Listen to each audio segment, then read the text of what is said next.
ನೋಡ್ರಿ ಯಾವ ತಪ್ಪು ಮಾಹಿತಿ ಆಯ್ತು, ಅವ್ರು ತಪ್ಪು ಮಾಹಿತಿ ಅಂದ್ರೆ ಬೇಕಾದ್ರೆ ಅವ್ರದ್ದು ಇದನ್ನ ಅದೇನೋ ಪ್ರಿವಿಲೇಜ್ ಮೋಷನ್ ಇದೆಯಲ್ಲ ಮಾಡಲಿ. ಫಸ್ಟು ಮಾನ ಮರ್ಯಾದೆ ಇದ್ದರೆ ಈ ನರೇಗಾ ದುಡ್ಡು ಬಂದಿಲ್ಲ 50 ಗಂಟೆ. ಯಾಕೆ BJP ಅವ್ರು ಮಾತಾಡ್ತಾ ಇಲ್ಲ? ನರೇಗಾ ದುಡ್ಡು ಬರಲಿಲ್ಲ, ಇರಿಗೇಷನ್ ದುಡ್ಡು ಬರಲಿಲ್ಲ, ಕೇಂದ್ರ ಸರ್ಕಾರದ ಯಾವ ದುಡ್ಡು ಬರಲಿಲ್ಲ.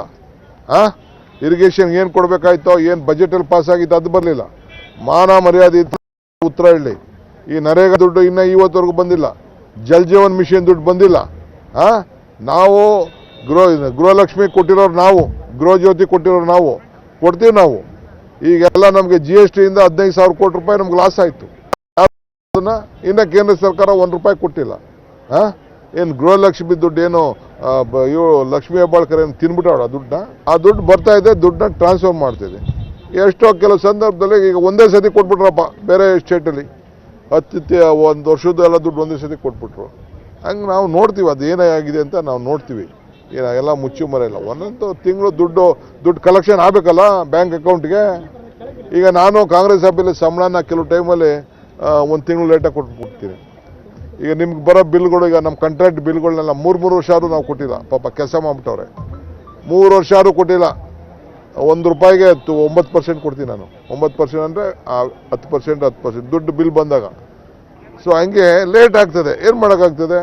ಯಾರು ಪಾಪ ಯಾರು ದುಡ್ಡವ್ರು ಯಾರೂ ಇಲ್ಲ. ಇವರು ವಿರೋಧ ಮಾಡಿದವರು. ಇವರು ಗೃಹಲಕ್ಷ್ಮಿ, ಗೃಹಜ್ಯೋತಿ, ಪಂಚ ಗ್ಯಾರಂಟಿನ ಮಾಡಿದ್ರು.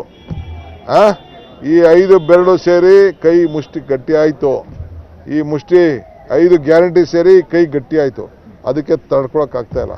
ಫಸ್ಟು ದುಡ್ಡು ನಮಗೆ ನರೇಗಾ ದುಡ್ಡು, ಜಲ್ ಜೀವನ್ ಮಿಷನ್ ದುಡ್ಡು, ಆ ದುಡ್ಡು ಫಸ್ಟ್ ಕೊಡಿಸ್ಲಿ. ಇರಿಗೇಷನ್ ದುಡ್ಡು ಕೊಡಲಿ, ಬರೀ ಪರಿಹಾರದ ದುಡ್ಡು ಕೊಡಲಿ. ಅದ್ರ ಬಗ್ಗೆ ಮಾತಾಡಲಿ.